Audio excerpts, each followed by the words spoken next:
Vamos a estar entonces en la lección número 47 y nos toca hoy lo que es la obra de Salvadora del Espíritu.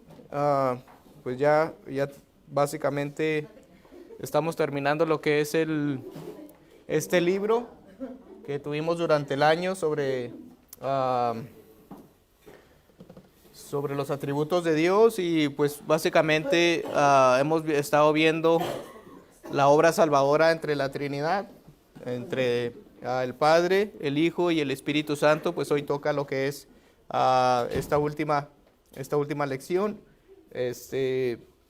Entonces vamos a estar terminando hoy básicamente nuestro libro.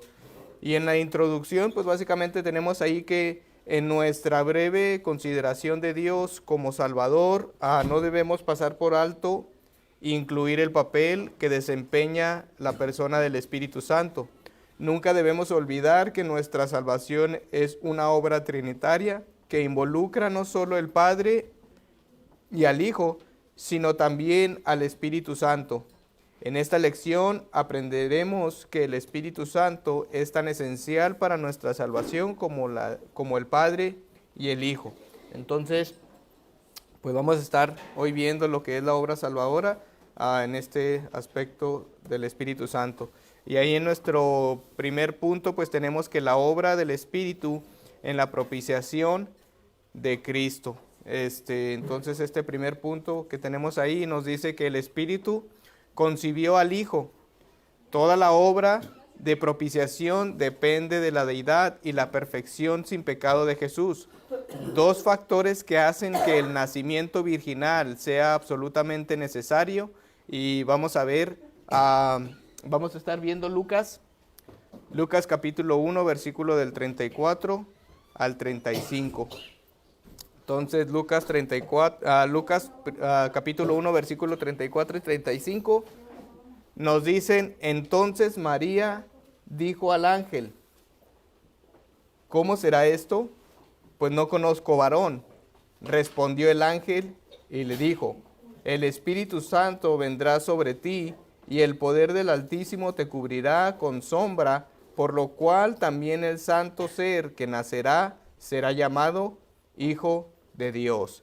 Entonces, revisando este versículo nos dice que cuál es el rol que jugó el Espíritu Santo en la concepción milagrosa de Jesús, y dice que cuál fue el resultado de esto. Entonces, pues básicamente ahí tenemos estas dos preguntas.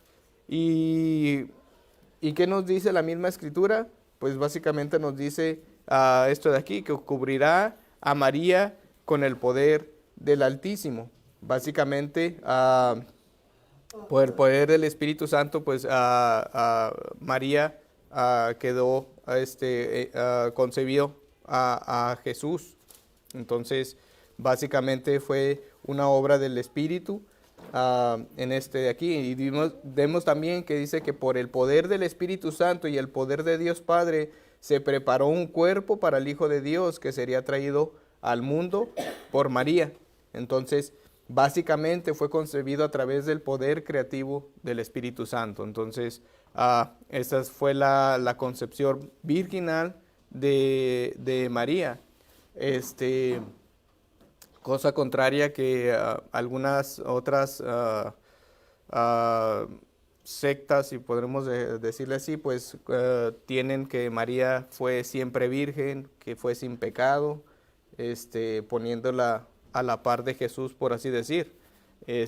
Cosa que pues la Escritura no declara.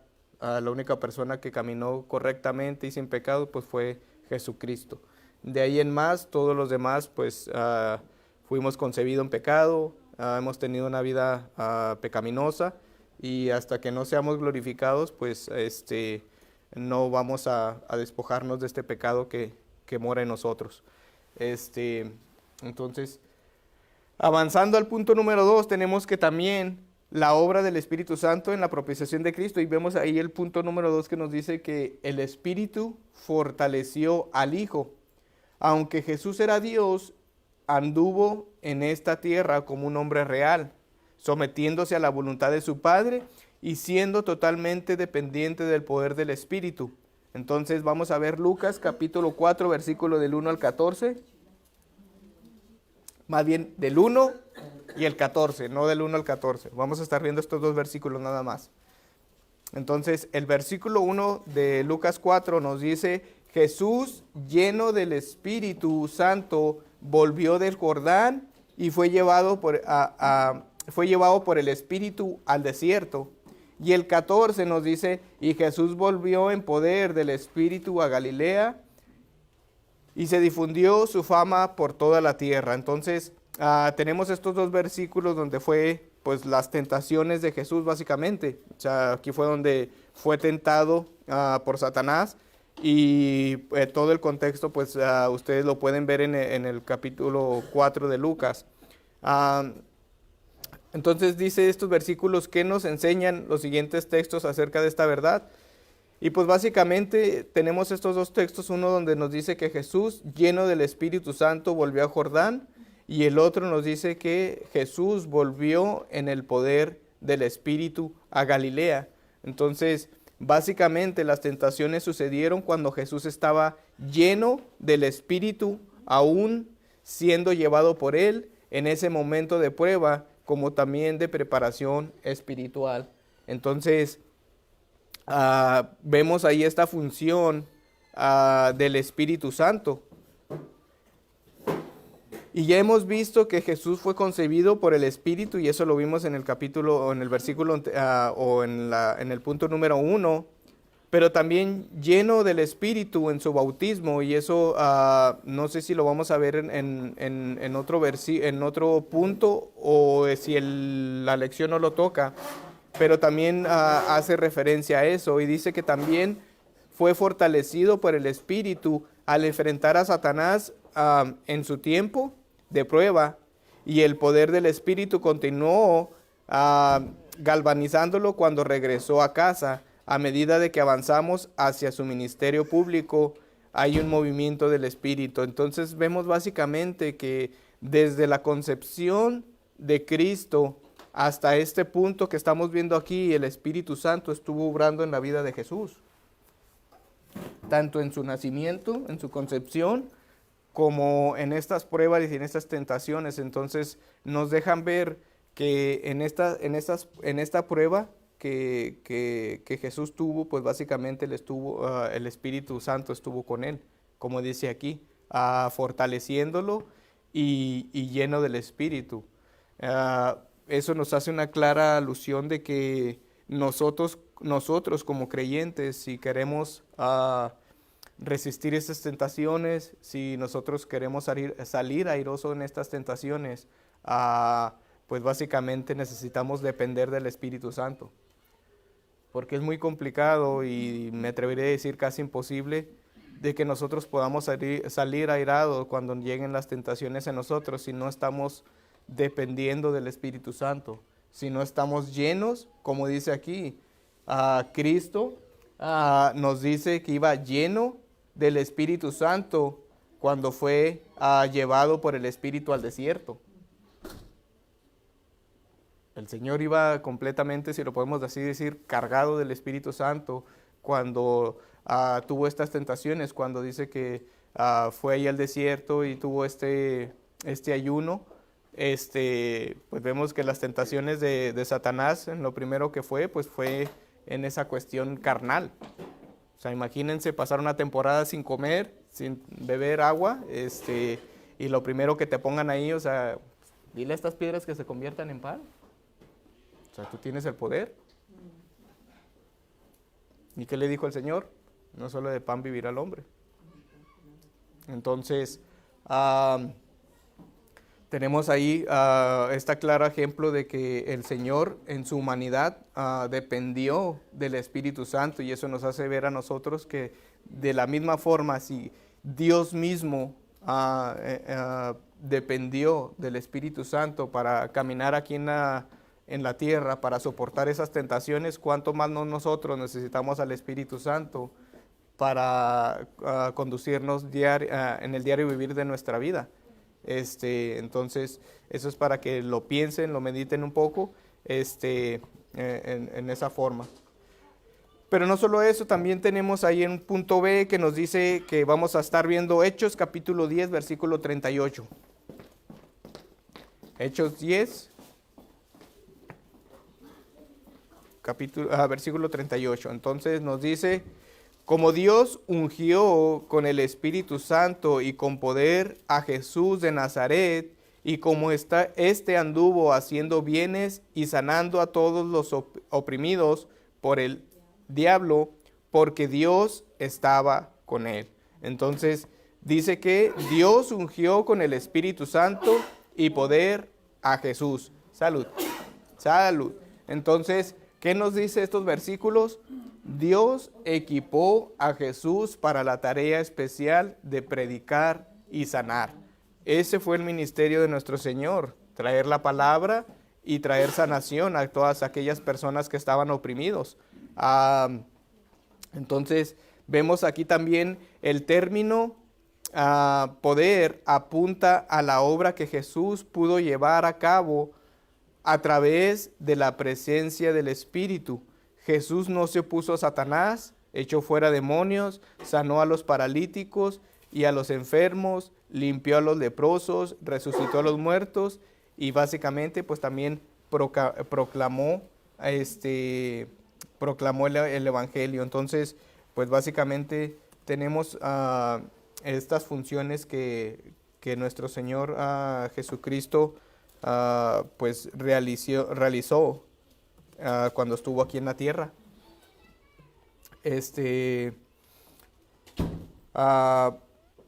Entonces tenemos esta porción donde el Señor pues también realizó milagros. Mateo 12:28, que nos dice aquí, esta porción que nos dice, pero si yo por el Espíritu de Dios echo fuera los demonios, ciertamente ha llegado a vosotros el reino de Dios. Hablando de básicamente de que el Señor estaba así realizando estos milagros por el Espíritu. Entonces es tremendo en esta cuestión cómo el Señor realizaba estos milagros. Y no solo eso,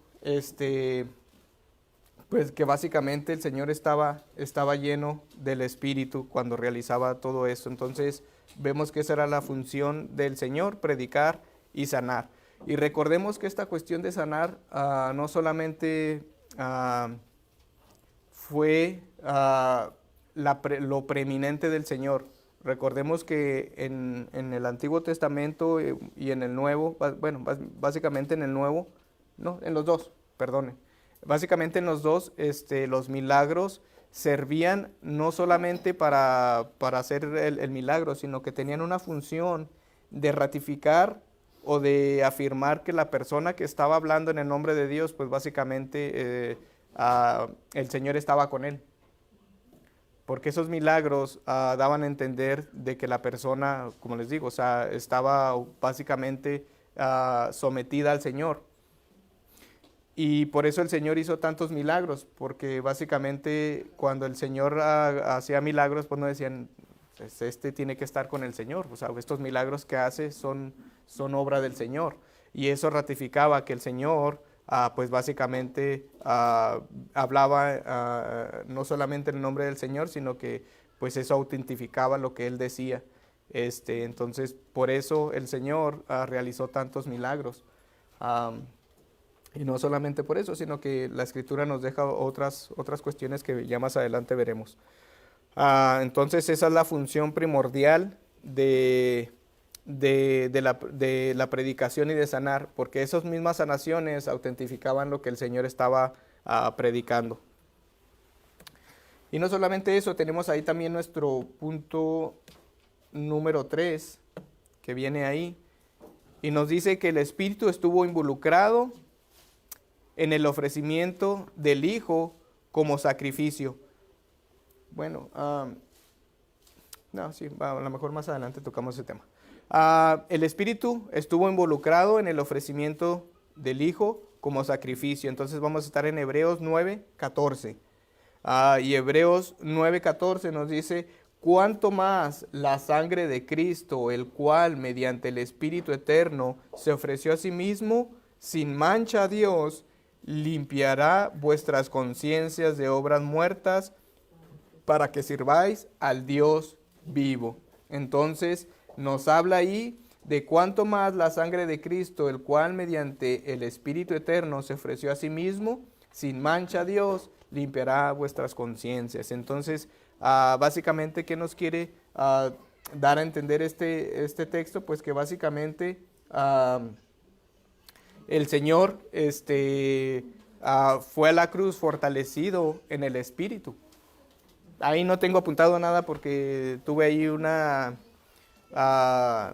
algunas cuestiones con algunos comentarios. Entonces, por eso no está escrito nada ahí. Pero básicamente este texto pues nos habla. ¿Mande? Uh-huh. Así es. Entonces, el Señor, pues, mediante el Espíritu, como nos dice aquí, se ofreció a sí mismo. Entonces, el Señor, pues, básicamente fue fortalecido. Y ahí tenemos una nota que dice que aunque es imposible entender la plenitud del significado e implicaciones de este texto, es claro que el Espíritu Santo ayudó o fortaleció al Hijo de alguna manera cuando se ofreció a sí mismo en el Calvario. Así como el Espíritu Santo fortaleció al Hijo para que viviera una vida perfecta y llevara a cabo su ministerio, también lo fortaleció para que se ofreciera como un sacrificio propiciatorio. Entonces, hasta aquí hemos visto cómo el Señor dependió del Espíritu Santo, aunque el tema es que el Espíritu Santo estuvo o fue, básicamente también tuvo que ver con lo que fue nuestra redención. Vemos también al Señor dependiendo del Espíritu Santo. Entonces, es necesario que como cristianos nosotros dependamos del Espíritu Santo. Y más adelante vamos a ver pues la función básicamente del Espíritu Santo. Tenemos también nuestro punto número 4 ahí y nos dice que el Espíritu resucitó al Hijo. La resurrección del Hijo de entre los muertos no solo fue la obra del Padre y del Hijo, también fue la obra del Espíritu Santo. Entonces vamos a estar en Romanos capítulo 8, versículo 11 y vamos a ver qué nos dice pues acerca de esta verdad. En Romanos capítulo 8, versículo 11. Y nos dice, y el Espíritu de aquel que levantó de los muertos a Jesús mora en vosotros. El que levantó de los muertos a Cristo Jesús vivificará también vuestros cuerpos mortales por su Espíritu que mora en vosotros. Entonces, este es un texto bastante tremendo, bastante profundo que en su momento el pastor pues nos va a guiar a él. Pero aquí tenemos pues básicamente Cristo ha sido resucitado por la potencia del Espíritu de Dios, demostrando que posee un poder eterno. Vemos ahí una nota que dice la idea fundamental que comunica este texto es que el Padre resucitó al Hijo. Sin embargo, ciertamente se da a entender que el Espíritu es el poder por medio del cual el Padre lo resucitó. Otra cosa tremenda de este versículo es que nos dice que este mismo Espíritu que levantó de los muertos a Jesús, o sea, lo tremendo ahí es que ese mismo Espíritu opera en nosotros. Ese mismo Espíritu está en nosotros. Entonces, muchas de las veces somos tan dependientes de nosotros mismos en ese sentido que olvidamos que ese mismo poder tan grande que levantó al Señor está dentro de nosotros, mora en nosotros, está con nosotros. Pero muchas de las veces, por nuestra incredulidad, por nuestro ego o por cualquier otra cosa, olvidamos que el Señor mora en nosotros, su Espíritu está en nosotros. Y muchas de las veces, cuando vuelvo a lo mismo, cuando estamos en prueba, cuando estamos en aflicción, cuando estamos en cualquier otra cosa, andamos cabizbajos, andamos, como dicen, andamos hechos garras. Porque se nos olvida que el Espíritu de Dios mora en nosotros. Entonces, ¿por qué? Porque estamos faltos de, no solamente de comprensión de que el Señor ha hecho tantas cosas en nosotros, sino que estamos faltos del Espíritu. ¿Y a qué me refiero? O sea, como dice Pablo, sed llenos del Espíritu. O sea, que nosotros, nuestra vida, sea ese llenura del Espíritu, que nosotros estemos leyendo la palabra, que estemos nosotros meditando en la palabra, que estemos escuchando la palabra, no solamente... a veces pensamos que porque tener música cristiana, y lo voy a decir así porque lamentablemente hay demasiada música que nada más porque dice Cristo ya pensamos que es música cristiana, cuando la letra carece totalmente de algo cristiano. Y pensamos que con eso podemos estarnos alimentando. Y no estoy criticando lo que puedan estar escuchando, sino pensar que porque podamos escuchar cierto tipo de música ya nos estamos alimentando del Señor, porque hay cierta música. Entonces es necesario que nosotros como cristianos pues nos alimentemos de la palabra. Y también pues de cierta forma que también escuchemos música que glorifique al Señor. Y les digo porque ahí donde trabajo hay una persona que a veces pone música y a veces pone una música que o sea, les soy sincero, a mí me molesta hasta cierto punto porque según él dice que no, es que es para que los demás escuchen la palabra de Dios. Y yo, o sea, y como les digo, o sea, no tengo nada en contra de los géneros, no tengo nada en contra de la música, pero creo que es mejor predicarle a una persona el evangelio que pensar que porque pone música a alguien se va a convertir. Básicamente son plagios descarados de, no sé, de Vicente Fernández, de cualquier otra cosa. O sea, si yo le quito la letra, no distingo cuál es cuál. Y peor aún porque pues hay veces que, no sé, alguna música que hay una de las monjas, ¿no? Que y que no iban cargados de Biblias y que no sé qué, y que el contrabando de Biblias según ellos. Y, o sea, digo, ¿qué tiene eso de cristiano? O sea, ¿sí me explico? En vez de poner, no digo que los himnos sean la revelación del Señor, pero contienen salmos. Y de hecho hay música que es salmos, o sea, que son básicamente Salmo 128, Salmo 91, Salmo 23, y es música, básicamente. Pero hay veces que, como les digo, o sea, está bien si usted quiere ir en su carro y escuchar esa música, o sea, yo no tengo nada en contra de eso, pero querer decir que voy a evangelizar a alguien porque escuche ese tipo de música, pues no. Entonces, tenemos opciones de escuchar la palabra de Dios cuando vamos también en el camino. O sea, hay aplicaciones en el teléfono que le van leyendo la Biblia. Y unas hasta con, ¿cómo se llama? Bueno, de hecho han estado poniendo, ¿no? Creo, ajá, entonces hay unas que hasta con, ¿cómo se dice? Así como si estuviera leyendo así un cuento, algo así en ese sentido, ¿no? Como dramatizada, esa es la palabra. Entonces tenemos muchas opciones de escuchar la palabra del Señor. Pero también tratemos de escuchar cosas que nos edifiquen, que glorifiquen al Señor. Porque básicamente al final de cuentas es eso, o sea, es querernos nosotros en la carne satisfacernos. Porque si realmente quisiéramos escuchar algo que glorifique al Señor, vuelvo a lo mismo, escucháramos algo que fuera bíblico. ¿Sí me explico? O sea, yo entiendo que a lo mejor me puede gustar, si yo le soy sincero, a mí me gusta mucho la música clásica, la sinfonía. Y yo la escucho, ¿sí me explico? Pero, o sea, yo cuando estoy en mi momento, o sea, pongo música que verdaderamente me encantan los himnos. Hay unos himnos de la iglesia de los Lagos de Guadalajara, una iglesia bautista que tienen unos himnos excelentes, que de hecho una vez los puse en una iglesia y me dijeron que parecía funeral. Entonces es tremendo a veces porque vivimos en la carne, o sea, nos gusta la carnalidad. Entonces vamos a ver ahora la obra del Espíritu en la conversión. Entonces vamos a ver este punto y porque ahí ya los distraje bastante.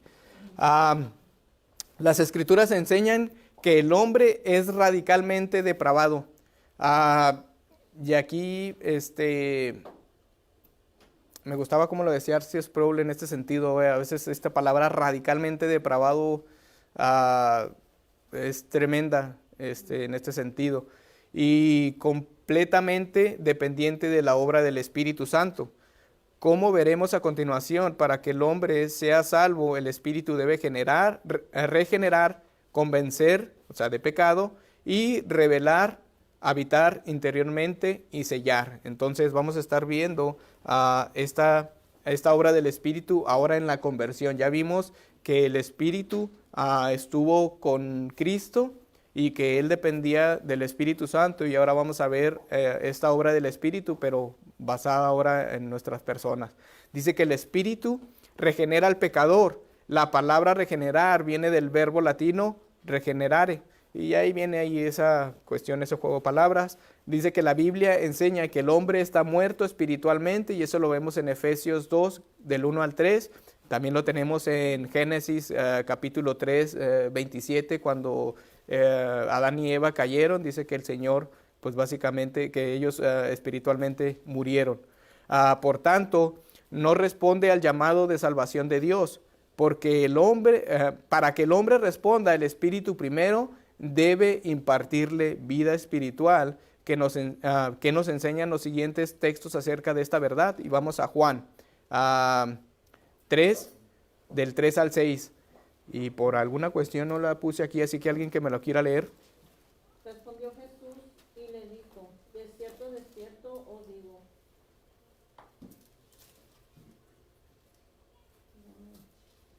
que el que no naciere De nuevo. no puede ver el reino de Dios. Nicodemo le dijo: ¿cómo puede un hombre nacer de nuevo? Nacer haciendo viejo. ¿Puede acaso entrar por segunda vez en el vientre de su madre y nacer? Respondió Jesús: de cierto te digo, que el que no naciere de agua y de espíritu no puede entrar en el reino de Dios. Hasta ahí, hermano, ¿no? Sí, bueno, de hecho, el 6, lo que es nacido de la carne, carne es, y lo que es nacido del espíritu, espíritu es. Entonces, básicamente, ¿qué nos enseña este versículo? Que es necesario nacer de nuevo, y esa obra no es una obra que nosotros hagamos. De hecho, por eso a Nicodemo le dijo, o sea, ¿cómo voy a volver al vientre de mi madre? O sea, eso es imposible. Entonces, por eso aquí le dice el Señor, y le dice: de cierto te digo, que el que no naciere de agua y del Espíritu no puede entrar en el reino de Dios. O sea, le estaba hablando de una manera espiritual. O sea, necesitamos nosotros que el Espíritu Santo cambie esa disposición de nosotros, cambie nuestro corazón, y eso es una obra del Señor. Lamentablemente dice que nosotros, como veíamos, o sea, estábamos muertos espiritualmente, estábamos esclavizados al pecado, y lo único que hacíamos era pecar. Absolutamente era pecar. Por más buena persona que usted se haya creído, y si de hecho usted piensa que es una buena persona, necesita examinarse. El libro que vamos a estar leyendo en este próximo domingo va a hablar sobre básicamente la condición en la que nos encontrábamos. Ya estuvimos viendo a través de este año quién es Dios, sus atributos, quién es Él. Y ahora entendemos quién es verdaderamente Dios, y ahora vamos a ver en qué condición estábamos nosotros, cuál es nuestra condición, y ese contraste de nuestra condición y quién es Dios debería de abrirnos ese gozo, debería de darnos una visión de cuán mal estamos nosotros y cuán grande y amoroso es el Señor, que a pesar de nuestra condición, el Señor aún así nos ama. Entonces, espero que ese sea que al terminar ese libro tengamos esa visión del Señor. Tenemos ahí una nota que dice que la frase nacer de nuevo traduce las palabras griegas genao, que lo que dice es procrear, dar luz o engendrar. Y anoten que dice sobre de o nuevo. En la creación del universo, el Espíritu de Dios se movía sobre la superficie de las aguas y produjo orden y vida. Esta misma obra vivificadora del Espíritu tiene que ocurrir antes que el pecador pueda oír, predicar o responder en obediencia al mensaje salvador del Evangelio. Entonces, recuerden que en los versículos pasados o en el punto anterior, decía que ese mismo Espíritu que levantó al Señor o lo trajo a la vida, ese mismo Espíritu mora en nosotros. Así como el Espíritu Santo levantó de los muertos a Jesucristo, ese mismo Espíritu Santo nos dio vida. Entonces por eso les digo que es tremendo que en nosotros more el Espíritu Santo. Nosotros somos la morada del Espíritu Santo. Entonces, eso debería de traerles un gozo enorme, hermanos, saber que el mismo Espíritu que levantó a nuestro Señor, ese mismo Espíritu nos dio vida. Tenemos ahí este otro punto, que es Tito, capítulo 3, versículo del 4 y 6. Tito, capítulo 3, versículo del 4 y 6, y nos dice: pero cuando se manifestó la bondad de Dios, nuestro Salvador, y su amor para con los hombres, nos salvó no por obras de justicia que nosotros hubiéramos hecho, sino por su misericordia, por el lavamiento de la regeneración y por la renovación en el Espíritu Santo, el cual derramó en nosotros abundantemente por Jesucristo, nuestro Salvador. Entonces, ¿qué tenemos ahí? La regeneración es la obra presente del Espíritu Santo en la vida del creyente. Y el punto clave es que no fue por obras de justicia que nosotros hubiéramos hecho, sino por su misericordia. Vuelvo a lo mismo. No importa qué tan bueno haya sido usted no fue salvo por ser una buena persona. Usted no se salvó por sus buenas obras, porque la salvación no es por obras, para que nadie se gloríe, dice la Escritura. Entonces, fue un acto totalmente de la voluntad del Señor. Vemos ahí, tengo ahí que dice: Pablo no podía ser más claro al abordar el asunto de la base de la salvación.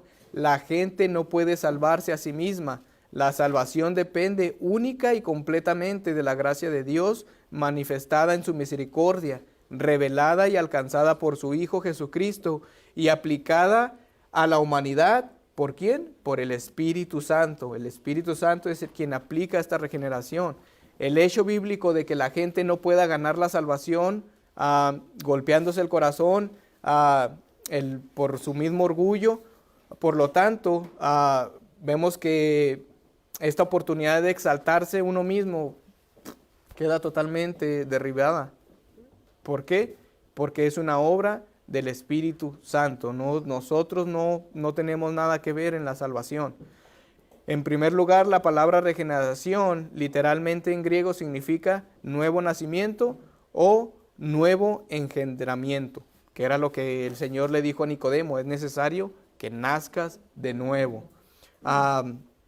Y de hecho, pues también aquí en la nota viene eso mismo.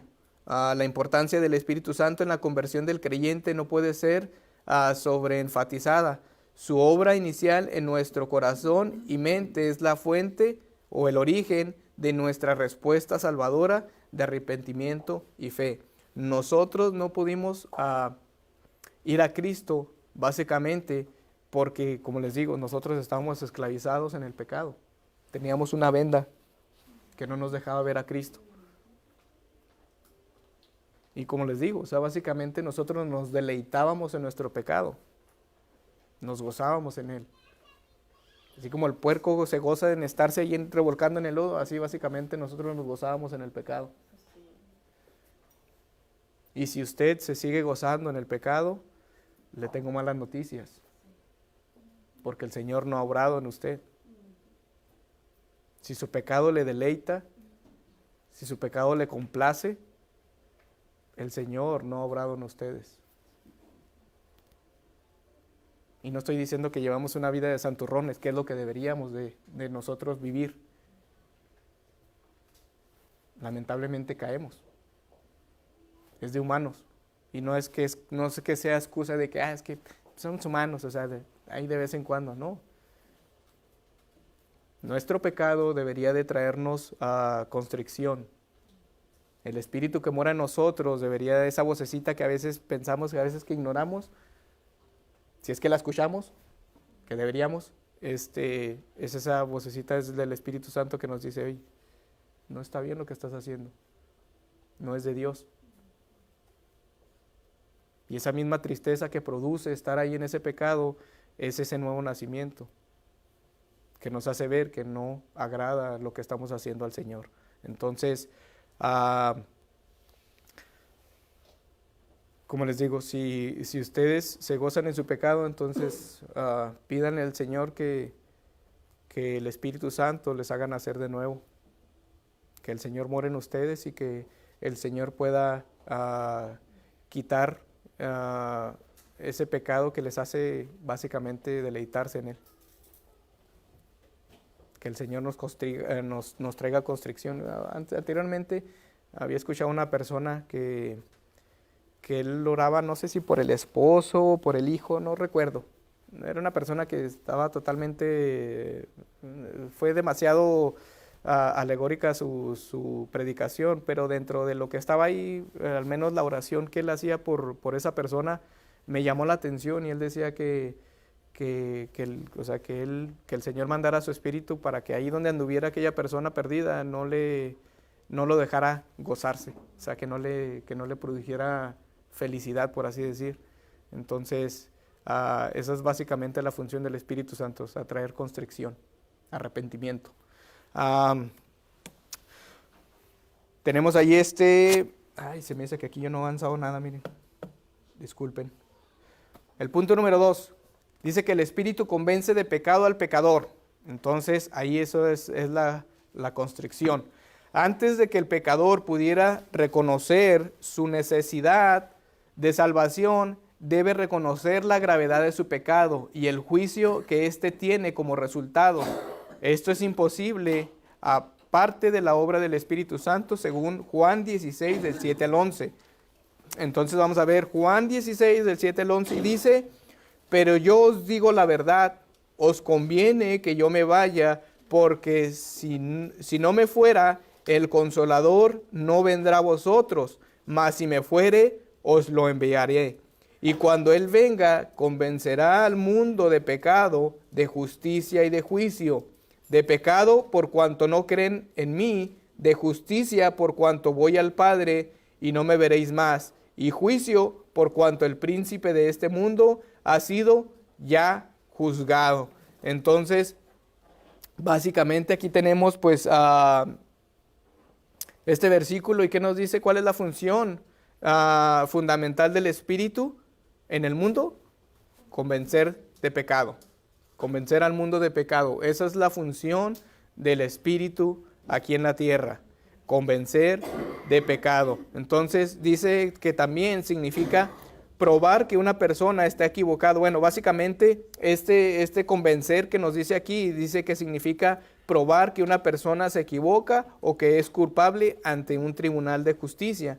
Entonces el Espíritu, como el Paracleto, que esa es en griego, el Paracleto, aquí es un abogado acusador presentando evidencia irrefutable de la culpabilidad del mundo ante Dios. Esa es la función del Espíritu Santo. Y como les digo, lamentablemente nosotros no creíamos o no queríamos nada con el Señor porque nos veíamos justos. que de hecho es la condición en la que está los judíos. De hecho, nuestro hermano en Romanos nos está hablando sobre la justificación, y ellos sobre el juicio, y vemos que básicamente ellos se sentían justos porque ellos eran descendientes de Abraham. O sea, ellos decían, no, pues nosotros no necesitamos salvación porque nosotros venimos de Abraham. Nosotros somos descendientes de Abraham, no necesitamos eso. Se sentían justificados por sus mismas obras, porque ellos daban limosna y porque ellos oraban y porque, o sea, básicamente ellos dicen, no necesitamos nada de eso porque nosotros ya somos salvos. Y lamentablemente muchos de nosotros nos creíamos buenos y no necesitábamos a Jesús porque pues nosotros éramos buenos. Al final de cuentas el Señor iba a poner una balanza y pues este no es tan malo, pásele. Pero no. La Escritura dice que todos somos pecadores, que no hay ninguno bueno, que no hay nadie que haga lo bueno y que nuestra mayor obra que hayamos hecho son como trapos de inmundicia delante del Señor. O sea, no sirven de nada cualquier cosa que hayamos hecho por el Señor. Entonces, es la obra del Espíritu que nos hace ver que nosotros pues básicamente no estábamos bien delante del Señor. Cuando nosotros vemos los mandamientos del Señor, cuando vemos la ley del Señor, estamos para el arrastre, porque ese es el estándar que pide el Señor para que entre en el reino de Él. ¿Y quién puede cumplir esa ley? Nadie. Desde que empecé a hablar, Luis falló allí. Ya empezó a romper leyes del Señor. Por eso es mi deber como padre, como abuelo, en el sentido de ustedes, que a sus hijos les hablen del Señor desde pequeños. Porque lamentablemente, y aunque suene feo y aunque yo no quisiera, pero mis hijos son pecadores. Y necesitan al Señor. Pero dicen, no, pero es que están pequeños. Ya desde ahorita hacen berrinches. Tengo que enseñarles, ¿por qué les tenemos que enseñar a los hijos a hacer lo bueno y lo malo ellos solos? Ellos aprenden solos a mentir. Ellos aprenden solo nadie les enseña a hacer eso y ellos automáticamente ellos hacen eso. Porque ya venimos con eso. Entonces, que el Señor obre en nuestros nietos, en nuestros hijos, y que el Señor tenga misericordia de ellos y que nuestra labor como padres y abuelos pues sea enseñarles y educarlos en los caminos del Señor. El Espíritu revela la verdad, y vemos que una de las grandes obras del Espíritu es que revela al Hijo a pecadores para que sean salvos, que nos enseñan los siguientes textos, y vamos a ver 1 Corintios capítulo 2 versículo del 10 al 12, y nos dice ahí, pero Dios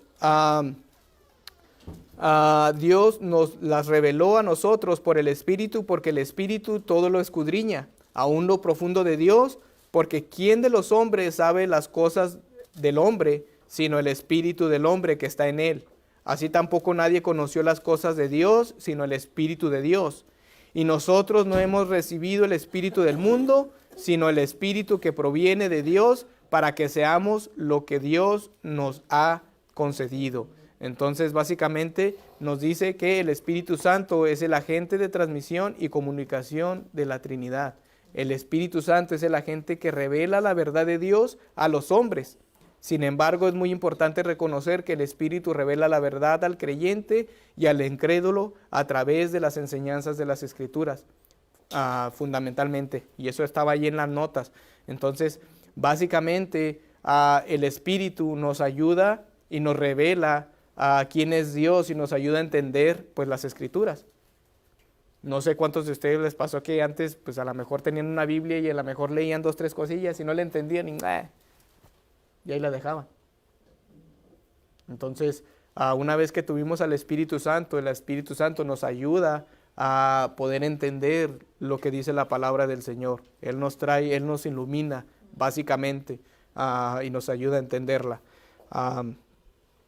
Y si no es así, pues pídale sabiduría al Señor. Dice la Escritura que todo aquel que le pida sabiduría al Señor, dice que Él la da sin reproche.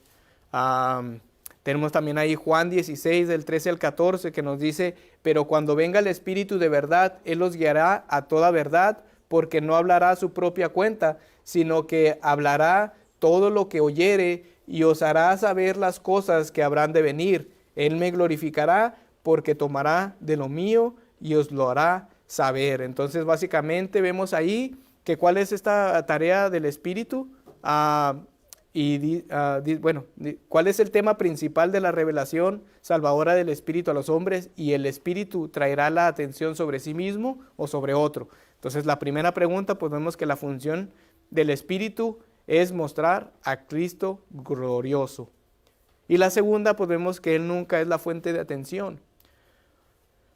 Hay algunas denominaciones en las cuales,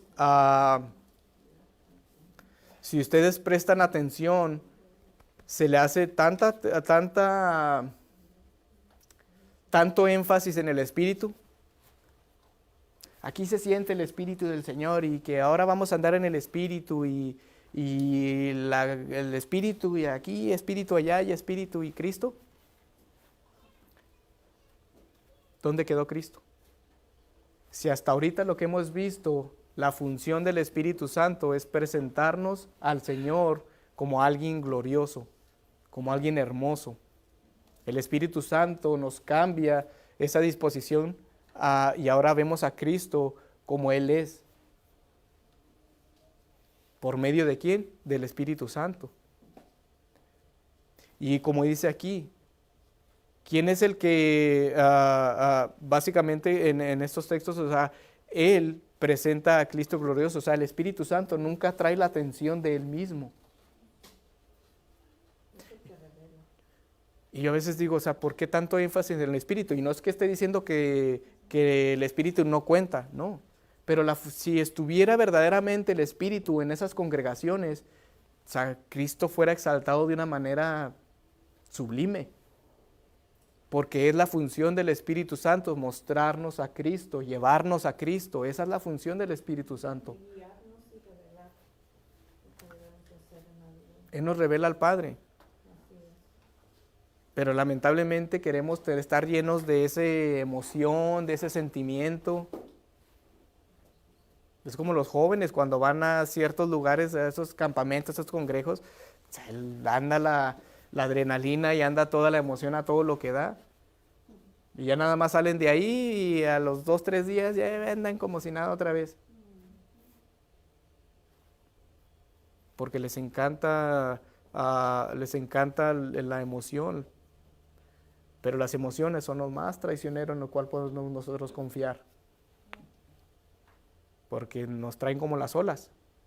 Las emociones son como las olas. De repente estamos arriba y de repente abajo y cuando estamos confiados o cuando estamos en base a los sentimientos, cuando medimos la predicación, no, es que se sintió la presencia del Señor.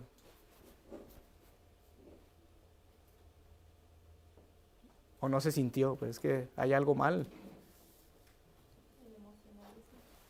¿Por qué? Porque nosotros nos basamos en sentimientos. Y no diga que esté mal, no es que el Señor no se pueda sentir, sí, claro que sí. Pero lamentablemente cuando estamos en los problemas y cuando se nos viene bien tupido,